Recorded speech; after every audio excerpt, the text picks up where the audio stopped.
বিসমিল্লাহির রহমানির রহিম। সূরা আবাসা। নামকরণ। এই সূরার প্রথম শব্দ আবাসাকে এর নাম হিসেবে গ্রহণ করা হয়েছে। নাজিলের সময়কাল। মুফাসসির ও মুহাদ্দিসগণ একযোগে এই সূরা নাজিলের নিম্নরূপ বর্ণনা করেছেন।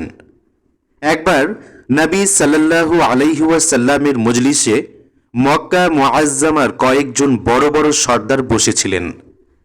তাদেরকে ইসলাম গ্রহণের ব্যাপারে উদ্যোগী করার জন্য তিনি তাদের সামনে ইসলামের দাওয়াত পেশ করছিলেন। এমন সময় ইবনে উম্মে মাকতুম রাদিয়াল্লাহু তাআলা আনহু নামক একজন অন্ধ তার খেদমতে হাজির হলেন এবং তার কাছে ইসলাম সম্পর্কে কিছু প্রশ্ন করতে চাইলেন। তার এই প্রশ্নে সর্দারদের সাথে আলাপে বাধা সৃষ্টি হওয়ায় নবী সাল্লাল্লাহু আলাইহি ওয়াসাল্লাম বিরক্ত হলেন। তিনি তার কথায় কান দিলেন না। এই ঘটনায় আল্লাহর পক্ষ থেকে এই সূরাটি নাজিল হয়।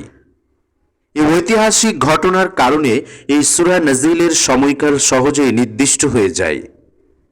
এ ব্যাপারে প্রথম কথা হচ্ছে, হযরত ইবনে উম্মে মাকতুম রাদিয়াল্লাহু তাআলা আনহু একেবারে প্রথম দিকে ইসলাম গ্রহণকারীদের একজন। হাফেজ ইবনে হাজার আসকালানি ও হাফেজ ইবনে কাসির বলেন, তিনি একেবারে প্রথম দিকে মক্কায় ইসলাম গ্রহণ করেন এবং তিনি একেবারে প্রথম দিকে ইসলাম গ্রহণকারীদের অন্তর্ভুক্ত, অর্থাৎ ইসলাম প্রচারের একেবারে শুরুতে তিনি মক্কায় ইসলাম গ্রহণ করেন। দ্বিতীয়ত, যেসব হাদিসে এই ঘটনাটি বর্ণনা করা হয়েছে তার কোনোটিতে থেকে জানা যায় এই ঘটনাটির আগেই তিনি ইসলাম গ্রহণ করেছিলেন। আবার কোনো হাদিস থেকে প্রকাশ হয় এ সময় তিনি ইসলামের প্রতি আকৃষ্ট হয়েছিলেন এবং সত্যের সন্ধানেই নবী সাল্লাল্লাহু আলাইহি ওয়াসাল্লামের কাছে এসেছিলেন। হযরত আয়েশা রাদিয়াল্লাহু তাআলা আনহু বর্ণনা মতে তিনি এসে বলেছিলেন, হে আল্লাহর রাসূল, আমাকে সত্য সরল পথ দেখিয়ে দিন। হযরত আব্দুল্লাহ ইবনে আব্বাস রাদিয়াল্লাহু তাআলা আনহু বর্ণনা করেছেন, তিনি এসেই কোরআনের একটি আয়াতের অর্থ জিজ্ঞেস করতে থাকেন এবং নবী সাল্লাল্লাহু আলাইহি ওয়াসাল্লামকে বলেন, হে আল্লাহর রাসূল, আল্লাহ আপনাকে যে জ্ঞান শিখিয়েছেন আমাকে সেই জ্ঞান শেখান। এসব বর্ণনা থেকে জানা যায় তিনি নবী সাল্লাল্লাহু আলাইহি ওয়াসাল্লামকে আল্লাহর নবী এবং কোরআনকে আল্লাহর কিতাব বলে মেনে নিয়েছিলেন। অন্যদিকে ইবনে জায়েদ তৃতীয় আয়াতে উল্লেখিত হয়তো সে পরিশুদ্ধ হবে এর অর্থ করেছেন হয়তো সে ইসলাম গ্রহণ করবে। আবার আল্লাহ নিজেই বলেছেন, তুমি কি জানো হয়তো সে সংশোধিত হয়ে যাবে অথবা উপদেশের প্রতি মনোযোগী হবে এবং উপদেশ দেয়া তার জন্য উপকারী হবে। এছাড়া আল্লাহ এও বলেছেন, যে নিজে তোমার কাছে দৌড়ে আসে এবং ভীত হয় তার কথায় তুমি কান দিচ্ছ না। এ কথার থেকে ইঙ্গিত পাওয়া যায় তখন তার মধ্যে সত্য অনুসন্ধানের গভীরতম প্রেরণা সৃষ্টি হয়ে গিয়েছিল। তিনি নবী সাল্লাল্লাহু আলাইহি ওয়াসাল্লামকেই হেদায়েতের উৎস মনে করে তার খেদমতে হাজির হয়ে গিয়েছিলেন। তার কাছেই নিজের চাহিদা পূরণ হবে বলে মনে করেছিলেন। তার অবস্থা কথা প্রকাশ করছিল যে তাকে সত্য সরল পথের সন্ধান দেয়া হলে তিনি সেই পথে চলবেন। তৃতীয়ত, নবী সাল্লাল্লাহু আলাইহি ওয়াসাল্লামের মজলিসে সে সময় যারা উপস্থিত ছিল বিভিন্ন রেওয়ায়াতে তাদের নাম উল্লেখিত হয়েছে। তারা ছিল উতবা, সাইবা, আবু জাহেল, উমাইয়া ইবনে খালাফ, উবাই ইবনে খালফ প্রমুখ ইসলামের ঘোর শত্রুরা। এ থেকে জানা যায় এই ঘটনাটি তখনই ঘটেছিল যখন রাসূলুল্লাহ সাল্লাল্লাহু আলাইহি ওয়াসাল্লামের সাথে এই লোকগুলোর মেলামেশা বন্ধ হয়নি। তাদের সাথে বিরোধ ও সংঘাত তখনও এমন পর্যায়ে পৌঁছনি যে তার কাছে তাদের আসা যাওয়া এবং তার সাথে তাদের মেলামেশা বন্ধ হয়ে গিয়ে থাকবে। এসব বিষয় প্রমাণ করে এই সূরাটি একেবারেই প্রথম দিকে নাজিলকৃত সূরাগুলোর অন্তর্ভুক্ত। বিষয়বস্তু ও মূল বক্তব্য।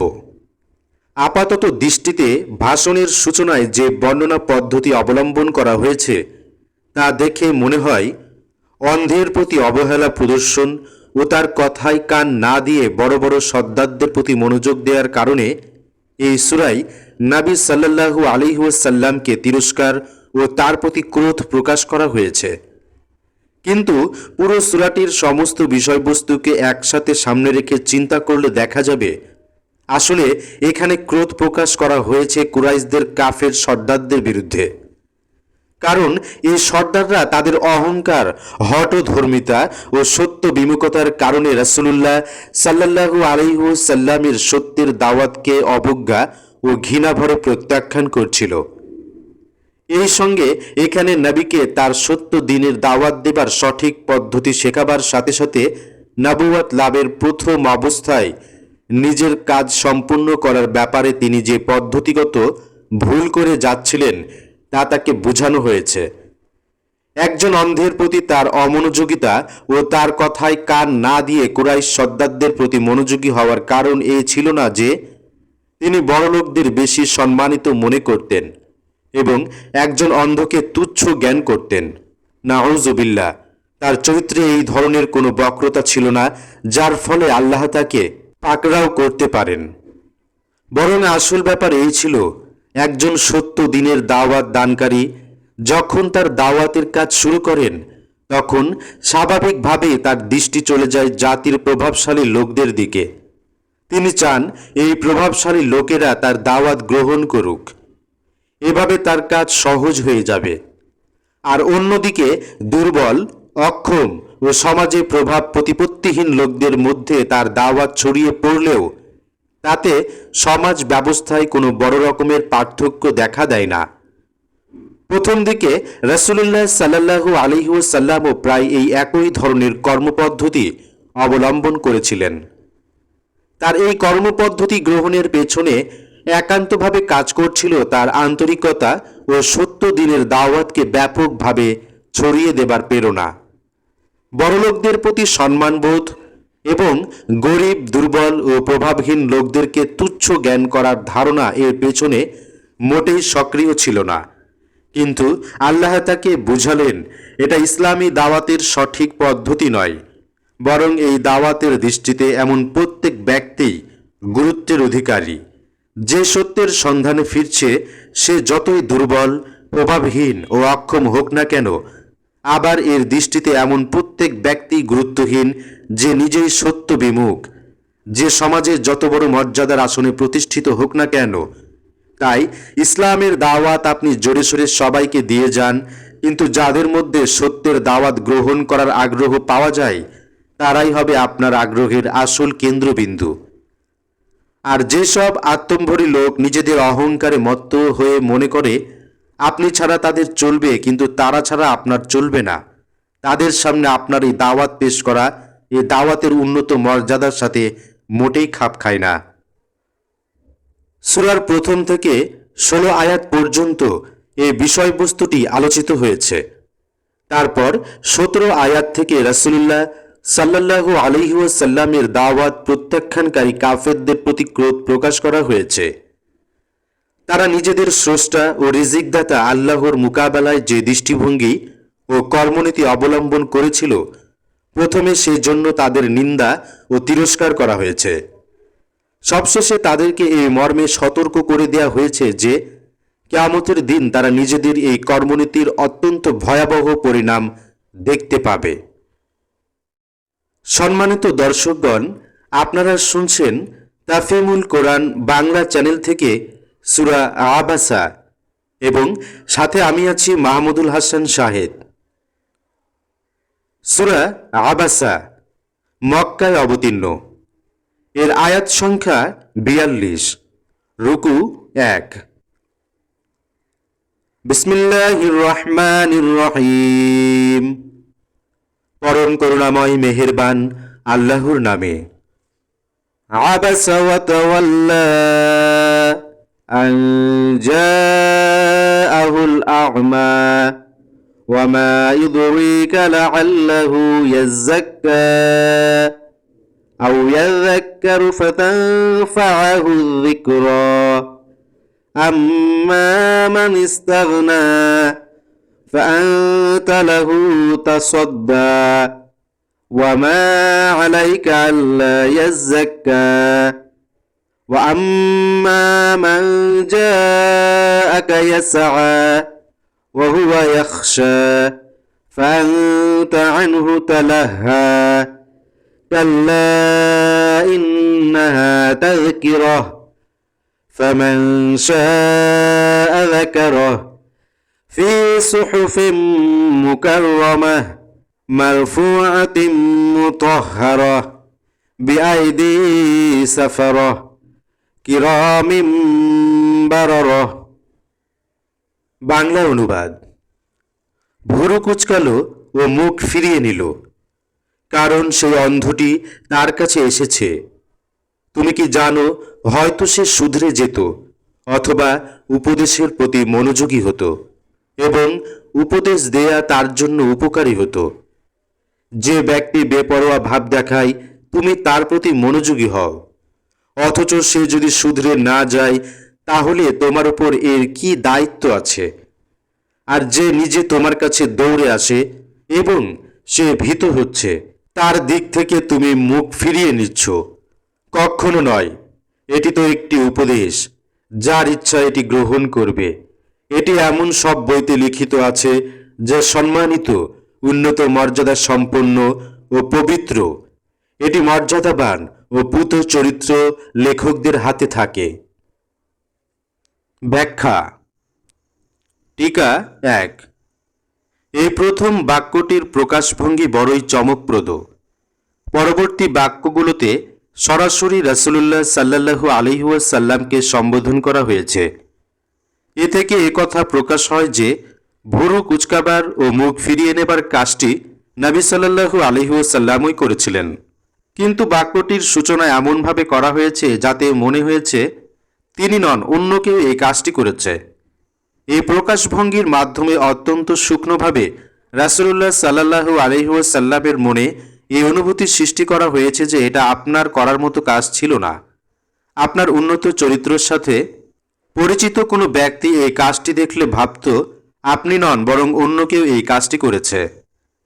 এখানে যে অন্ধের কথা বলা হয়েছে, ইতিপূর্বে ভূমিকায় আমরা এই সম্পর্কিত আলোচনাই বলেছি। তিনি হচ্ছেন বিখ্যাত সাহাবী হযরত ইবনে উম্মে মাকতুম রাদিয়াল্লাহু তাআলা আনহু। হাফেজ ইবনে আব্দুল বার তার আল ইস্তিয়াব এবং হাফেজ ইবনে হাজার আল ইসাবা গ্রন্থে তাকে উম্মুল মুমিনিন হযরত খাদিজা রাদিয়াল্লাহু তাআলা আনহার ফুফাতো ভাই বলে বর্ণনা করেছেন। তারা লিখেছেন, তার মা উম্মে মাকতুম ছিলেন হযরত খাদিজা রাদিয়াল্লাহু তাআলা আনহার পিতা খুয়াইলিদের সহোদর বোন। রাসূলুল্লাহ সাল্লাল্লাহু আলাইহি ওয়াসাল্লামের সাথে তার এই আত্মীয়তার সম্পর্ক জানার পর তিনি যে তাকে গরিব বা কম মর্যাদা সম্পন্ন মনে করে তার প্রতি বিরূপ মনোভাব দেখিয়েছিলেন এবং বড়লোকদের দিকে দৃষ্টি দিয়েছিলেন, এই ধরনের সন্দেহ পোষণ করার কোনো অবকাশ থাকে না, কারণ তিনি ছিলেন নবী সাল্লাল্লাহু আলাইহি ওয়াসাল্লামের আপন শ্যালক। বংশ মর্যাদার দিক দিয়ে সমাজের সাধারণ শ্রেণীভুক্ত নন, বরং অভিজাত বংশীয় ছিলেন। তার প্রতি তিনি যে আচরণ করেছিলেন তা অন্ধ শব্দটি থেকেই সুস্পষ্ট। রাসূলের অনাগ্রহ ও বিরূপ আচরণের কারণ হিসেবে আল্লাহ নিজেই এই শব্দটি উল্লেখ করেছেন। অর্থাৎ রাসূল করিম সাল্লাল্লাহু আলাইহি ওয়াসাল্লামের ধারণা ছিল, আমি বর্তমানে যেসব লোকের পেছনে লেগে আছি এবং যাদেরকে সঠিক পথে আনার চেষ্টা করছি, তাদের একজনও যদি হেদায়েত লাভ করে, তাহলে তার মাধ্যমে ইসলামের শক্তি অনেক গুণ বেড়ে যেতে পারে। বিপরীত পক্ষে ইবনে উম্মে মাকতুম হচ্ছেন একজন অন্ধ। দৃষ্টিশক্তি না থাকার কারণে এই সর্দারদের মধ্য থেকে একজনের ইসলাম গ্রহণ ইসলামের জন্য যতটা লাভজনক হবে, ইবনে মাকতুমের ইসলাম গ্রহণ ততটা লাভজনক হতে পারে না।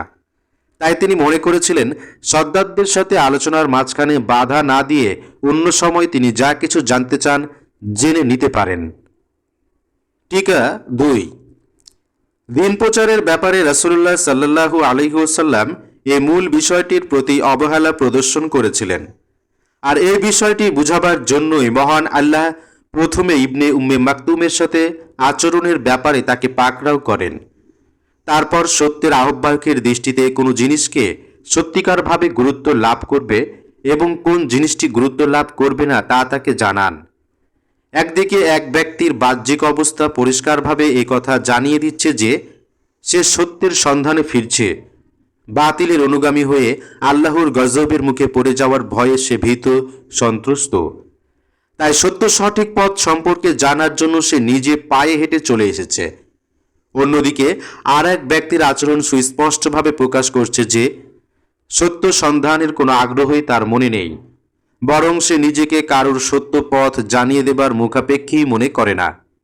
এই দুই ধরনের লোকের মধ্যে কে ঈমান আনলে দিনের বেশি উপকার হতে পারে এবং কার ঈমান আনা দিনের প্রচার এবং এই প্রসারের বেশি সহায়ক নয়, এটা দেখার বিষয় নয়, বরং এখানে দেখার বিষয় হচ্ছে কে হেদায়েত গ্রহণ করে নিজেকে শুধরে নিতে প্রস্তুত এবং কে হেদায়েতের এই মূল্যবান সম্পদটির আদতে কোনো কদরই করে না। প্রথম ধরনের লোক অন্ধ, কানা খোরা, অঙ্গহীন, সহায় সম্বল, শক্তি সামর্থ্যহীন হলে এবং বাহ্যত দিনের প্রচার ও প্রতিষ্ঠার ক্ষেত্রে কোনো বড় রকমের অবদান রাখার যোগ্যতা সম্পন্ন না হলেও হকের আহ্বায়কের কাছে তিনি হবেন মূল্যবান ব্যক্তি। তার দিকেই তাকে নজর দিতে হবে, কারণ এই দাওয়াতের আসল উদ্দেশ্য আল্লাহর বান্দাদের জীবন ও কার্যক্রম সংশোধন করা। আর এই ব্যক্তির অবস্থা একথা প্রকাশ করছে যে তাকে উপদেশ দেয়া হলে সে সংশোধিত হয়ে যাবে। আর দ্বিতীয় ধরনের লোকদের ব্যাপারে বলা যায়, তারা সমাজে যতই প্রভাবশালী হোক না কেন, সত্যের আহ্বায়কের তাদের পেছনে লেগে থাকার কোনো প্রয়োজন নেই, কারণ তাদের দৃষ্টিভঙ্গি ও কর্মনীতি প্রকাশ্যে এই কথা জানাচ্ছে যে তারা সংশোধিত হতে চায় না। কাজেই তাদের সংশোধন করার প্রচেষ্টায় সময় ব্যয় করা নিছক সময়ের অপচয় ছাড়া আর কিছুই নয়। তারা সংশোধিত হতে না চাইলেও তাদেরই ক্ষতি। সত্যের আহ্বায়কের ওপর এর কোনো দায়িত্ব নেই। টিকা 3। অর্থাৎ এমনটি কখনো করো না যেসব লোক আল্লাহকে ভুলে আছে এবং যারা নিজেদের দুনিয়াবি সহায় সম্পদ ও প্রভাব প্রতিপত্তির অহংকারে মত্ত হয়ে আছে, তাদেরকে অযথা গুরুত্ব দিও না। ইসলামের শিক্ষা এমন কোনো জিনিস নয় যে যে ব্যক্তি তার কাছে মুখ ফিরিয়ে থাকে তার সামনে নতজানি হয়ে তা পেশ করতে হবে। আবার এই ধরনের অহংকারী লোককে ইসলামের দিকে আহ্বান করার জন্য এমন ধরনের কোনো প্রচেষ্টা চালানো তোমার মর্যাদা বিরোধী, যার ফলে সে এই ভুল ধারণা করে বসে যে তার সাথে তোমার কোনো স্বার্থ জড়িত আছে এবং সে মেনে নিলে তোমার দাওয়াত সম্প্রসারিত হবার পথ প্রশস্ত হবে। অন্যথায় তুমি ব্যর্থ হয়ে যাবে। সে সত্যের যতটা মুখাপেক্ষী নয়, সত্য তার ততটা মুখাপেক্ষী নয়। টিকা 4। অর্থাৎ কোরআন। টিকা 5। অর্থাৎ সব ধরনের মিশ্রণ থেকে মুক্ত ও পবিত্র, এর মধ্যে নির্ভেজাল সত্যের শিক্ষা পেশ করা হয়েছে। কোন ধরনের বাতিল, অসৎ ও অন্যায় চিন্তা ও মতবাদের কোনো স্থানই সেখানে নেই। দুনিয়ার অন্যান্য ধর্মগুলো যেসব ময়লা আবর্জনা ও দুর্গন্ধে ভরে তোলা হয়েছে তার সামান্য গন্ধটুকু এখানে নেই। মানুষের চিন্তা, ভাবনা, কল্পনা বা শয়তানি ওয়াসওয়াসা ও দুর্বিসন্ধি সবকিছু থেকে তাকে পাক পবিত্র রাখা হয়েছে। টিকা 6। এখানে একদল ফেরেশতার কথা বলা হয়েছে। তারা আল্লাহর সরাসরি নির্দেশ অনুসারে কোরআনের বিভিন্ন অংশ লেখা, সেগুলোর হেফাজত করা এবং সেগুলো হুবহু নবী সাল্লাল্লাহু আলাইহি ওয়াসাল্লামের কাছে পৌঁছে দেবার দায়িত্বে নিযুক্ত ছিলেন। তাদের প্রশংসায় এখানে দুটি শব্দ উচ্চারিত হয়েছে, একটি হচ্ছে মর্যাদাবান এবং অন্যটি পুত চরিত্র।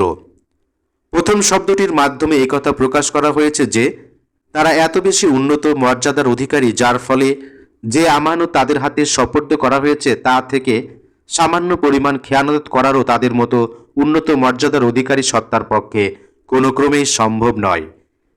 আর দ্বিতীয় শব্দটি ব্যবহার করে এখানে জানানো হয়েছে যে এই কিতাবের বিভিন্ন অংশ লেখার, সেগুলো সংরক্ষণ করার এবং সেগুলো রাসূলের কাছে পৌঁছাবার যে দায়িত্ব তাদের উপর অর্পিত হয়েছে, পূর্ণ বিশ্বস্ততা সহকারে তারা সে দায়িত্ব পালন করে যাচ্ছেন। টিকা 7।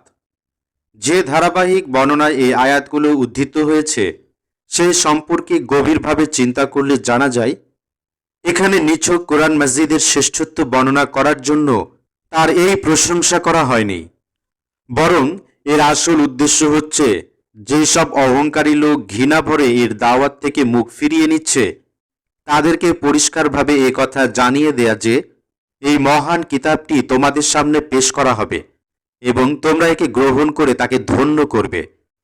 এই ধরনের কোনো কার্যক্রম এর জন্য কোনো প্রয়োজন নেই এবং এটি এর অনেক ঊর্ধ্বে।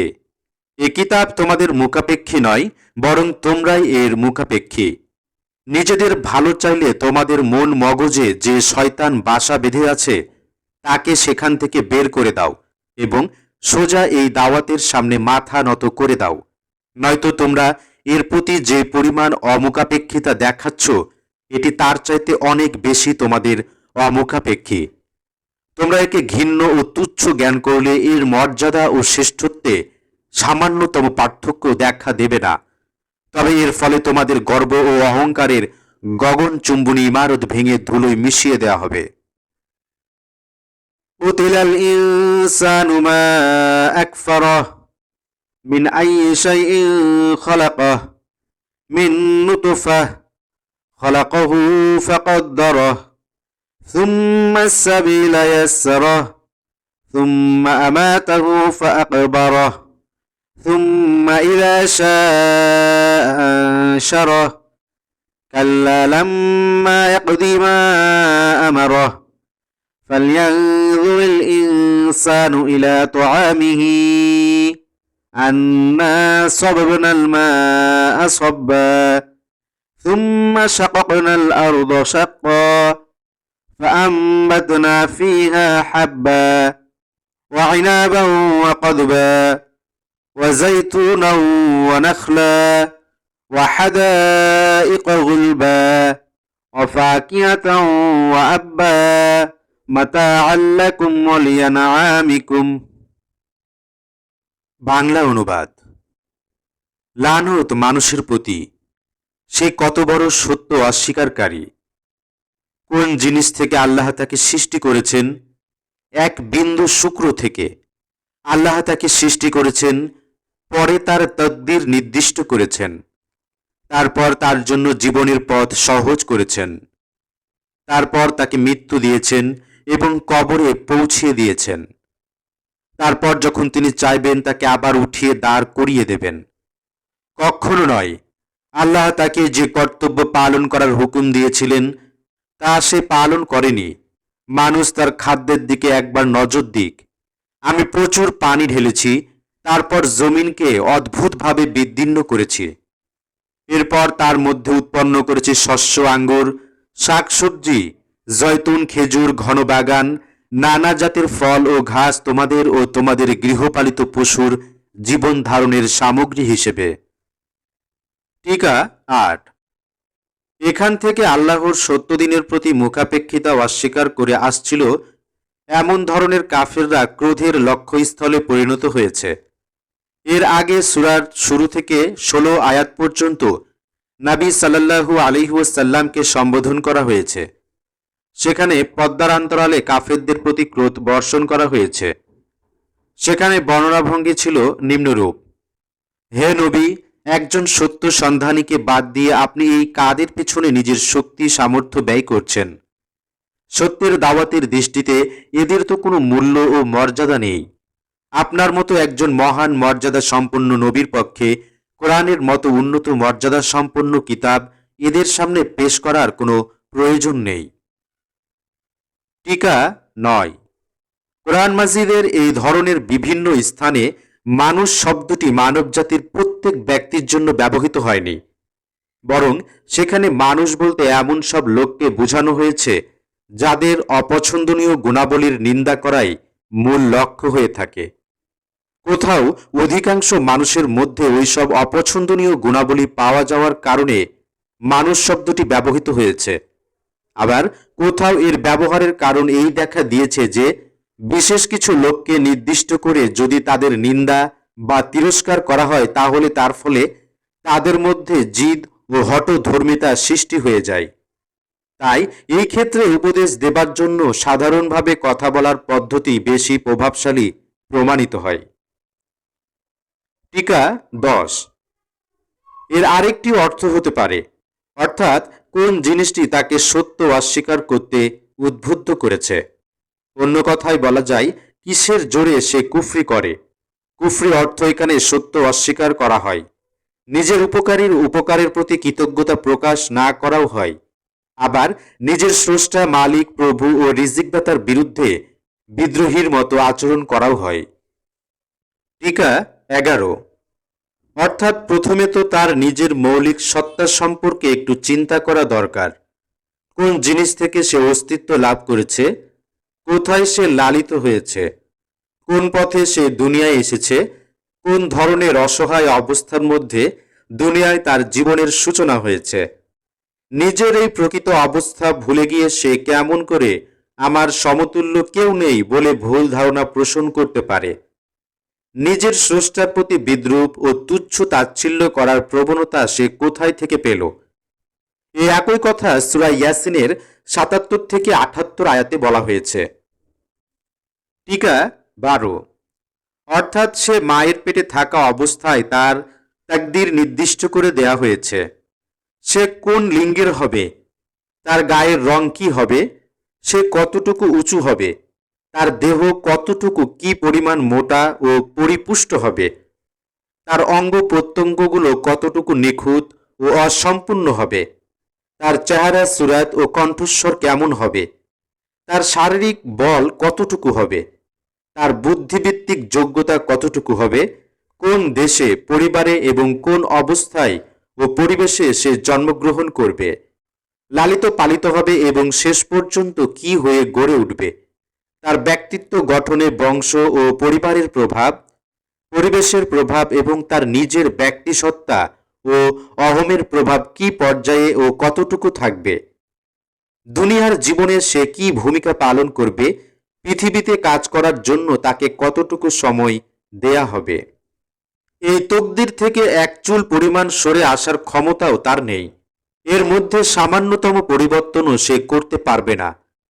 এত সব সত্ত্বেও তার একই দুঃসাহস যে স্রষ্টার তৈরি করা তাকদিরের সামনে সে এতই অসহায়, তার মোকাবেলায় সে কুফরি করে ফিরছে। টিকা 13।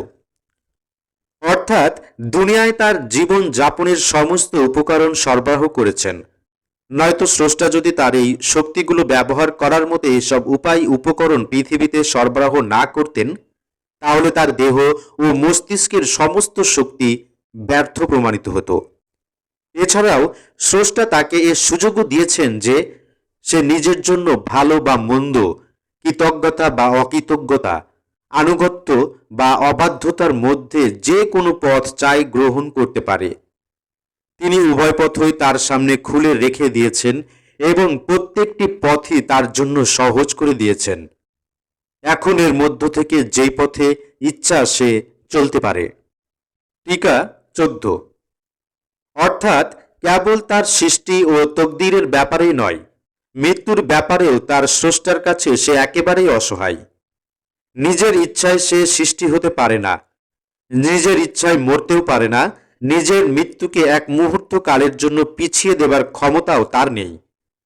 যে সময় সেখানে যে অবস্থায় তার মৃত্যুর সিদ্ধান্ত করে দেয়া হয়েছে, ঠিক সে সময় সেই জায়গায় সে অবস্থায় তার মৃত্যু হয়। আর মৃত্যুর পর তার জন্য যে ধরনের কবর নির্দিষ্ট করে দেয়া হয়েছে, ঠিক সেই ধরনের কবরেই সে স্থান লাভ করে। তার এই কবর মৃত্তিকা গর্ভে, সীমাহীন সাগরের গভীরতায়, অগ্নিকুণ্ডের বুকে বা কোনো হিংস্র পশুর পাকস্থলিতে যে কোনো জায়গায় হতে পারে। মানুষের তো কোনো কথাই নেই। সারা দুনিয়ার সমস্ত সৃষ্টি মিলে চেষ্টা করলেও কোনো ব্যক্তির ব্যাপারে স্রষ্টার এই সিদ্ধান্ত বদলাতে পারে না। টিকা 15। অর্থাৎ মৃত্যুর পর স্রষ্টা আবার যখন তাকে জীবিত করে উঠাতে চাইবেন, তখন তার পক্ষে উঠতে অস্বীকার করার ক্ষমতাও থাকবে না। প্রথমে সৃষ্টি করার সময় তাকে জিজ্ঞেস করে সৃষ্টি করা হয়নি সে সৃষ্টি হতে চায় কিনা। এই ব্যাপারে তার মতামত নেওয়া হয়নি। সে সৃষ্টি হতে অস্বীকার করলেও তাকে সৃষ্টি করা হতো। এভাবে এই দ্বিতীয়বার সৃষ্টিও তার মর্জির উপর নির্ভরশীল নয়। মরার পর সে আবার উঠতে চাইলে উঠবে, আবার উঠতে অস্বীকার করলে উঠবে না, এই ধরনের কোনো ব্যাপারও এখানে নেই। এই ব্যাপারেও স্রষ্টার মর্জির সামনে সে পুরোপুরি অসহায়। যখনই তিনি চাইবেন তাকে উঠিয়ে দাঁড় করিয়ে দেবেন। তাকে উঠতে হবে, সে হাজারবার না চাইলেও। টিকা 16। হুকুম বলতে এখানে এমন হুকুমও বোঝানো হয়েছে যা স্বাভাবিক পথ নির্দেশনার আকারে মহান আল্লাহ প্রত্যেকটি মানুষের মধ্যে সংরক্ষিত রেখেছেন। এমন হুকুমও বোঝানো হয়েছে যেদিকে মানুষের নিজের অস্তিত্ব এবং পৃথিবী থেকে নিয়ে আসা আকাশ পর্যন্ত বিশ্বজাহানের প্রতিটি অণু পরমাণু এবং আল্লাহর অপরিসীম শক্তি সমন্বিত প্রতিটি বস্তুই ইঙ্গিত করছে। আবার এমন হুকুমও বোঝানো হয়েছে যা প্রতি যুগে আল্লাহ নিজের নবী ও কিতাবের মাধ্যমে পাঠিয়েছেন এবং প্রতি যুগের সৎলোকদের মাধ্যমে যাকে চতুর্দিকে পরিব্যাপ্ত করেছেন। এ প্রসঙ্গে এই কথাটি যে অর্থে বলা হয়েছে তা হচ্ছে, অপরের আয়াতগুলোতে যেসব মৌলিক সত্যের আলোচনা করা হয়েছে সেগুলোর ভিত্তিতে মানুষের উচিত ছিল তার স্রষ্টার আনুগত্য করা, কিন্তু সে উল্টো তার নাফরমানির পথ অবলম্বন করেছে এবং আল্লাহর বান্দা হবার দাবি পূরণ করেনি। টিকা 17। অর্থাৎ যে খাদ্যকে সে মামুলি জিনিস মনে করে সেই সম্পর্কে তার একবার চিন্তা করা দরকার। কিভাবে এই খাদ্য উৎপন্ন হয়? আল্লাহ যদি এর উপকরণগুলো সরবরাহ না করতেন তাহলে কি জমি থেকে এই খাদ্য উৎপন্ন করার ক্ষমতা মানুষের ছিল? টিকা 18। এর অর্থ বৃষ্টি। সূর্য তাপে সমুদ্রপৃষ্ঠের বিপুল বাড়িরশিকে বাষ্পের আকারে আকাশে উঠিয়ে নেওয়া হয়। তা থেকে সৃষ্টি হয় ঘন মেঘ। বায়ুপ্রবাহ সেগুলো নিয়ে বিভিন্ন দিকে ছড়িয়ে দেয়। তারপর মহাশূন্যের শীতলতায় সেই বাষ্পগুলো আবার পানিতে পরিণত হয়ে দুনিয়ার প্রত্যেক এলাকায় একটি বিশেষ পরিমাণ অনুযায়ী বর্ষিত হয়। এরপর এই পানি সরাসরি পৃথিবী পৃষ্ঠে বর্ষিত হয়, ভূগর্ভে কুয়া ও ঝর্ণার আকার ধারণ করে, নদী নালায় স্রোতের আকারেও প্রবাহিত হয়। আবার পাহাড়ে জমাট বাঁধা বরফের আকার ধারণ করে গলে যেতেও থাকে। এভাবে বর্ষাকাল ছাড়াও অন্যান্য মৌসুমে নদীর বুকে প্রবাহিত হতে থাকে। এসব ব্যবস্থা কি মানুষ নিজেই করেছে? তার স্রষ্টা তার জীবিকার জন্য যদি এসবের ব্যবস্থা না করতেন তাহলে মানুষ কি পৃথিবীর বুকে জীবন ধারণ করতে পারত? টিকা 19। জমিনকে বিদীর্ণ করার মানে হচ্ছে এটি এমনভাবে ফাটিয়ে ফেলা যার ফলে মানুষ তার মধ্যে যে বীজ, আটি বা চারা রোপণ করে বা বপন করে অথবা যা বাতাস ও পাখির মাধ্যমে বা অন্য কোনোভাবে তার মধ্যে পৌঁছে যায় তা অঙ্কুর গজাতে পারে। মানুষ বড়জোর মাটি খনন করতে বা তার মধ্যে লাঙ্গল চালাতে পারে এবং আল্লাহ যে বীজ সৃষ্টি করেছেন তাকে মাটিতে রোপণ করতে পারে। এর বেশি সে কিছুই করতে পারে না। এছাড়া সমস্ত কাজ আল্লাহ করেন। তিনি অসংখ্য জাতের উদ্ভিদের বীজ সৃষ্টি করেছেন। তিনি এসব বীজের মধ্যে নিজস্ব বৈশিষ্ট্য সৃষ্টি করেছেন যার ফলে মাটির বুকে এদের অঙ্কুর বের হয় এবং প্রতিটি বীজ থেকে তার প্রজাতির পৃথক উদ্ভিদ জন্ম নেয়। আবার তিনি মাটির মধ্যে এমন যোগ্যতা সৃষ্টি করে দিয়েছেন যার ফলে তা পানির সাথে মিশে ওই বীজগুলোর প্রত্যেকটির খোসা আলগা করে তার মুখ খুলে দেয় এবং সেখান থেকে বিভিন্ন জাতের উদ্ভিদের জন্য তার উপযোগী খাদ্য সরবরাহ করে তার উদ্যম ও বিকাশ লাভে সাহায্য করে। আল্লাহ যদি এই বীজগুলোর মধ্যে এই বৈশিষ্ট্য সৃষ্টি না করতেন এবং মাটির ওই উপরি স্তরকে ওই যোগ্যতা সম্পন্ন না করতেন তাহলে মানুষ কি এখানে কোনো খাদ্য লাভ করতে পারত? টিকা 20।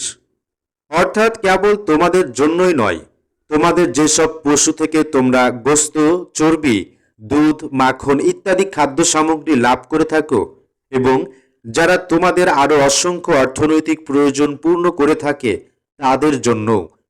এসব কিছুই কি এই জন্য করা হয়েছে যে তোমরা এসব দ্রব্য সামগ্রী ব্যবহার করে লাভবান হবে এবং যে আল্লাহর রিজিক লাভ করে তোমরা বেঁচে আছো তার নির্দেশ প্রত্যাখ্যান করবে?